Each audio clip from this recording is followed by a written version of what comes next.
लिखें बेटा, the quantity of motion, momentum को आज हम डिफाइन कर रहे हैं। The quantity of motion of a body, the quantity of motion of a body is called momentum. ठीक है, quantity of motion of a body is called momentum. अच्छा, अब ये जो किसी भी बॉडी की आप क्वांटिटी मेजर करते हैं ना, मतलब मींस उसका मोमेंटम डिटरमिन करते हैं, तो ये दो बातों पर डिपेंड करता है। ठीक है, लिख लें कि it depends upon mass of the object and the speed of the object। जो मोमेंटम होता है ना बेटा, वो दो बातों पर डिपेंड करता है कि ऑब्जेक्ट का मास कितना है और ऑब्जेक्ट की स्पीड कितनी है। ठीक है, फॉर एग्जांपल अगर हम यहाँ पे इमेजिन करें कि हमारे पास, ऐसा इमेजिन कर लो बेटा आप कि हमारे पास जो है ना वो एक लेवल रोड है,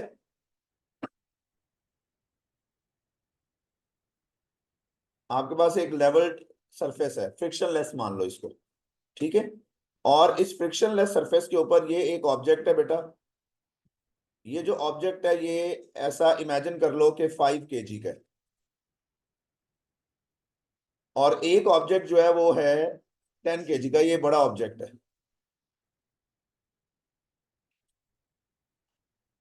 अब दोनों जो है ना वो सेम स्पीड के साथ आ रहे हैं, दोनों की जो स्पीड है वो सेम है।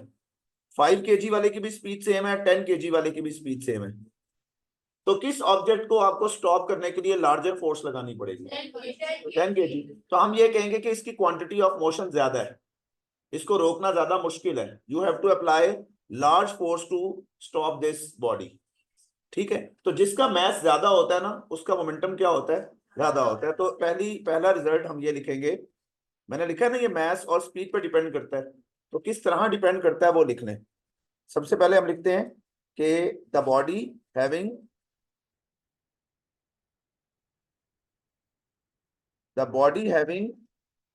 greater mass will have greater momentum। जिस बॉडी का मास ज्यादा होगा उसका मोमेंटम भी क्या होगा? ज्यादा होगा। ठीक है, पहला पॉइंट आप ये नोट करें।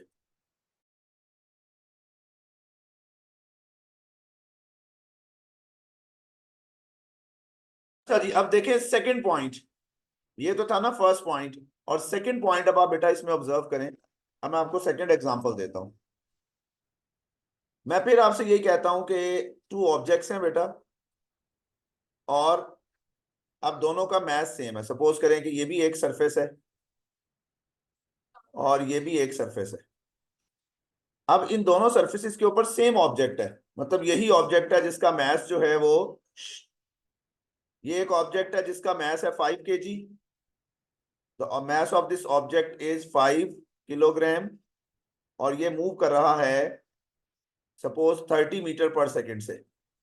And the same object on the other surface having mass 5 kg, but this object is moving with the speed of 50 metre per second. चले जल्दी से बताएं, अब किसको रोकना ज्यादा मुश्किल होगा? 30 मीटर पर सेकेंड की ना, because you require large retarding force to stop this body. It means that result क्या निकला कि जो मोमेंटम है बॉडी का वो सेकेंडली किस बात पर डिपेंड कर रहा है? किस बात पर डिपेंड कर रहा है? स्पीड ऑफ ऑब्जेक्ट के ऊपर। तो जितनी स्पीड ज्यादा है उसके लिए उसको रोकना भी क्या है? मुश्किल है। तो हम ये कहेंगे 50 वाले का ज्यादा टफ होगा। नहीं नहीं, जिसकी स्पीड ज्यादा है उसको रोकना ज्यादा टफ होगा। तो लिख लें, higher the speed of object, higher the speed of object, larger will be the momentum of that object। बेटा जितनी स्पीड ज्यादा होती है ना उसका ऑब्जेक्ट का मोमेंटम उतना ही क्या होगा? ज्यादा होगा। क्लियर होगी ये बात? अब इसी चीज को देखते हुए अगर हम इसका फार्मूला ड्रॉ करें, तो आप इसका फार्मूला पता है क्या होता है? फार्मूला जो है वो इसका होता है P इक्वल्स mv। पी भी स्मॉल होता है, ये पी इक्वल्स, जी वो पी इक्वल्स, वो पी प्रेशर हो जाता है फिर, तो पी इक्वल्स एम वी। इसमें मोमेंटम को आपने किससे शो किया, एम क्या चीज है मुझे बताएं। तो हम ये कहेंगे कि symbol of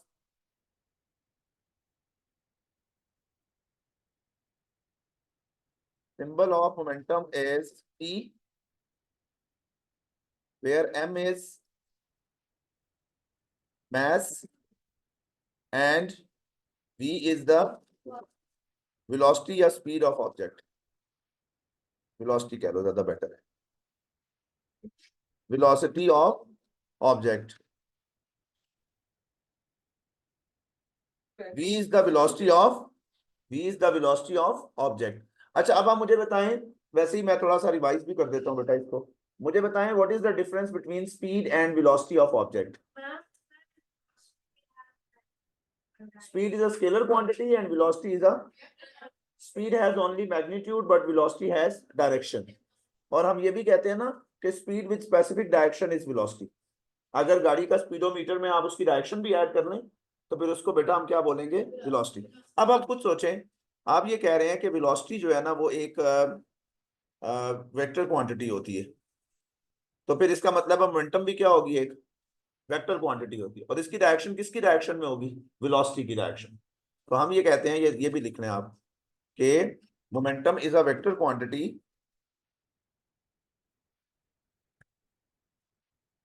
is a vector quantity and its direction is always in the direction of velocity of object। ठीक है, जैसे फॉर एग्जांपल अगर मैं आपसे कहूं कि एक ऑब्जेक्ट है और उस ऑब्जेक्ट की, वो ऑब्जेक्ट जो है वो एक सरफेस के ऊपर ट्रेवल कर रहा है बेटा, ये एक ऑब्जेक्ट है, तो इसके ऊपर आपने एक ऑब्जेक्ट कंसीडर किया, ये एक ऑब्जेक्ट है जो फ्रिक्शनलेस सरफेस के ऊपर मूव कर रहा है, और आपने ये बोल दिया कि इसकी वेलोसिटी इधर है, फॉर एग्जांपल ये इस साइड पे जा रहा है।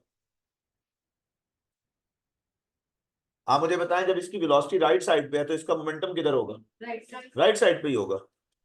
मोमेंटम की डायरेक्शन हमेशा आपने किधर लेनी है, वेलोसिटी की डायरेक्शन, जिधर वेलोसिटी है उधर ही क्या है, मोमेंटम। वेलोसिटी की डायरेक्शन जिधर बॉडी जा रही हो, फॉर एग्जांपल अगर बॉडी ईस्ट की तरफ जा रही है तो उसकी वेलोसिटी भी ईस्ट की तरफ होगी और मोमेंटम भी ईस्ट की तरफ होगा।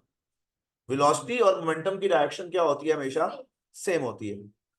अच्छा अब दो चीजें हैं इसमें, नंबर वन इसके यूनिट्स क्या हैं, सबसे पहले हम इसके यूनिट्स देखते हैं बेटा, इसके जो यूनिट्स हैं वो किधर होंगे।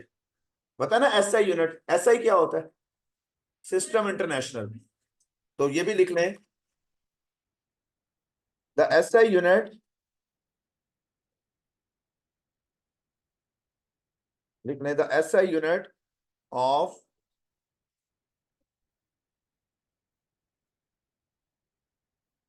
The SI unit of momentum, the SI unit of momentum are. अच्छा अब आप यूनिट खुद भी बना सकते हैं, ये देखिए कैसे यूनिट बनाते हैं। देखें बेटा, अगर आप किसी चीज को करने की टेक्निक सीख जाएंगे ना तो आपके लिए फिजिक्स और आसान हो जाएगी, और अगर आप रटा लगाते रहेंगे किसी चीज को तो वो मुश्किल हो जाएगा। आप इसका फार्मूला से यूनिट बनाते हैं, what is the formula of momentum, M V. M M क्या चीज होती है इसमें, और मास के यूनिट क्या होते हैं, किलोग्राम, और मास के यूनिट की जगह पर आ गया किलोग्राम। अब आगे आ गया वेलोसिटी या स्पीड, स्पीड के यूनिट क्या होते हैं, मीटर पर सेकेंड, तो आप किलोग्राम के आगे लिख लें मीटर पर सेकेंड, ये देखिए इसके यूनिट बन गए। ये देखें बड़ा सिंपल, देखें आप मुझे बताएं मोमेंटम का फार्मूला क्या है, एमवी होता है ना। अच्छा मास के यूनिट क्या होते हैं, किलोग्राम ना, तो आपने किलोग्राम लिख दिया। वेलोसिटी के यूनिट क्या होते हैं, तो ये आप मीटर पर सेकंड लिख लेंगे, तो ये पूरे यूनिट किसके बन गए बेटा, मोमेंटम। तो इसको याद करना पड़ेगा, आप एक पेपर में खुद भी बना सकते हो। अगर आपको पेपर में कोई मोमेंटम कैलकुलेट करने का क्वेश्चन आएगा तो आप उसके यूनिट खुद भी फाइंड आउट कर सकते हो। ठीक है, तो ये ऐसा यूनिट है ना इसका। नहीं, हमने अभी निकाला है ना उसको, अभी हमने बनाया यूनिट उसका फार्मूला से। चलें बेटा, आप जरा नेक्स्ट देखें।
अच्छा बेटा, अब जरा देखिएगा। अब अगर हम ये इमेजिन कर लें कि हमारे पास एक ऑब्जेक्ट है, और वो ऑब्जेक्ट जो है वो किसी लेवल सरफेस के ऊपर मूव कर रहा था with some velocity, already move कर रहा था। ये ऑब्जेक्ट ऑलरेडी इन मोशन था। ठीक है, सपोज कर लो ना कि ये एक ऑब्जेक्ट है, ये ऑलरेडी जिस वेलोसिटी से मूव कर रहा है ना, इसको बोलते हैं you. You is the initial velocity. और ये अब आपके IG1, IG2, IG3 तक आपने को याद रखना है कि इनिशियल स्पीड जो होती है ना, ये इनिशियल वेलोसिटी, उसको किससे शो करते हैं। अब मुझे आपने एक बात बतानी है, और मुझे लगता है कि आप बड़ी अच्छी मुझे ये बात बताएंगे कि अगर मैं इसके ऊपर एक फोर्स लगाऊंगा, जिस तरफ ये जा रहा है उसी तरफ, ये इधर जा रहा है ना, तो मैं इसी तरफ अगर फोर्स लगाऊंगा, तो क्या बेटा इसकी स्पीड चेंज होगी कि नहीं होगी। और मुझे बताएं, कम होगी या बढ़ जाएगी। शाबाश। तो जब इसकी ये स्पीड इंक्रीज हो जाएगी ना, जब इसकी ये स्पीड इंक्रीज हो जाएगी, तो इसकी नई स्पीड जो है ना, उसको बेटा हम बोलेंगे कि वो हो गई है वी। ये यहां से इधर आ गया, ये यहां से ऑब्जेक्ट इधर आ गया, and now this object start moving with new velocity that is V. तो पहले इसको लिख लेते हैं कि v is the u is the initial speed. u जो है ना वो क्या है इस बॉडी की, u is the initial speed of object बेटा बस, where as p is the final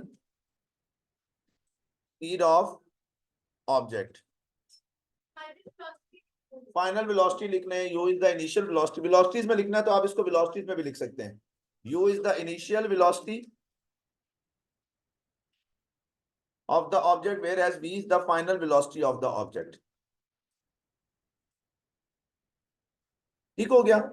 अच्छा जी, अब यहां पर, अब आप मुझे बताएं, यहां पर अगर मैं यहां पे न्यूटन सेकंड लॉ अप्लाई कर दूं, क्योंकि जब वेलोसिटी चेंज होती है तो उसको एक्सेलरेशन कहते हैं ना।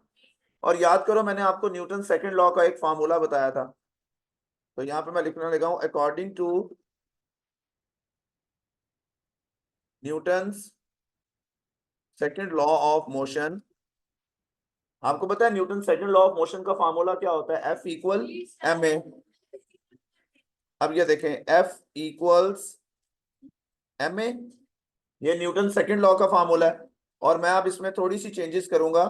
वो चेंजेस ये होगी कि एक्सेलरेशन जो है ना, F इक्वल,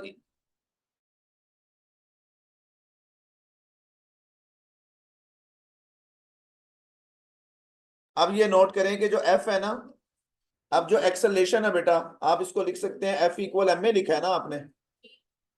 तो यहां पे a की जगह पर आप लिख दें change in velocity divided by time. Acceleration का फार्मूला होता है ना change in velocity over time. Change triangle का मतलब होता है चेंज, ये चेंज के सिंबल को शो करता है, चेंज के सिंबल को शो करता है। अब मैथ्स को अंदर मल्टीप्लाई कर दें बेटा, जब आप मैथ्स को अंदर मल्टीप्लाई करेंगे ना, m को v से मल्टीप्लाई करेंगे, ये हो जाएगा mv, और ये u के साथ मल्टीप्लाई करेंगे तो ये हो जाएगा mu।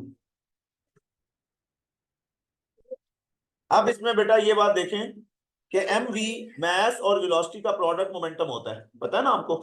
आपको अभी मैंने बताया कि मास और वेलोसिटी का जो प्रोडक्ट होता है वो क्या चीज होती है, मोमेंटम, ठीक है। अब आप मुझे बताएं, ये भी मास और वेलोसिटी का प्रोडक्ट है और ये भी मास और वेलोसिटी का प्रोडक्ट है, लेकिन ये फाइनल वेलोसिटी है और ये कौन सी है, तो ये फाइनल मोमेंटम होगा और ये क्या होगा। तो बेटा अब इसमें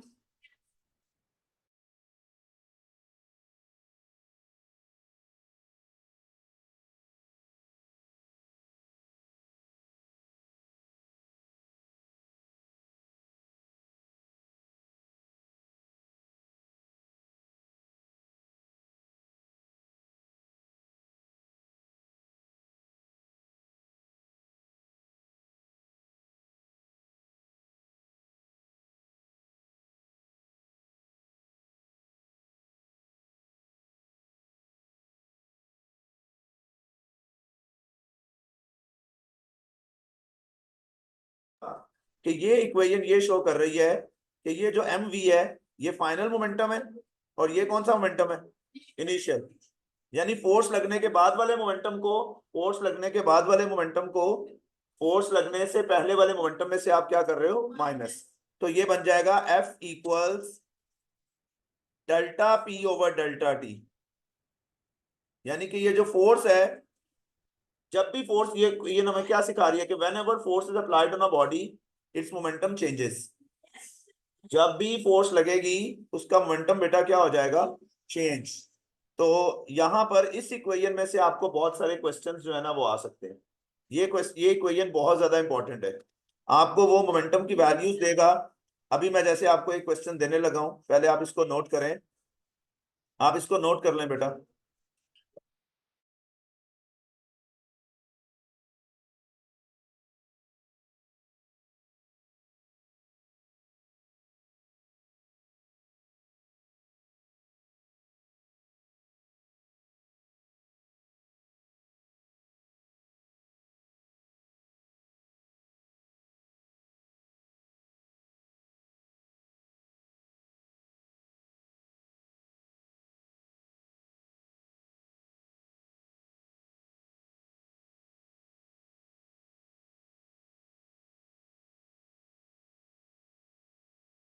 तो यहां तक F equal delta P over delta T, इस इक्वेशन को हम, अच्छा ये बताएं इस इक्वेशन को हमने ड्राइव किस लॉ से किया है, ये, तो इस इक्वेशन को हम ये भी बोलते हैं कि ये न्यूटन सेकंड लॉ है इन टर्म्स ऑफ मोमेंटम।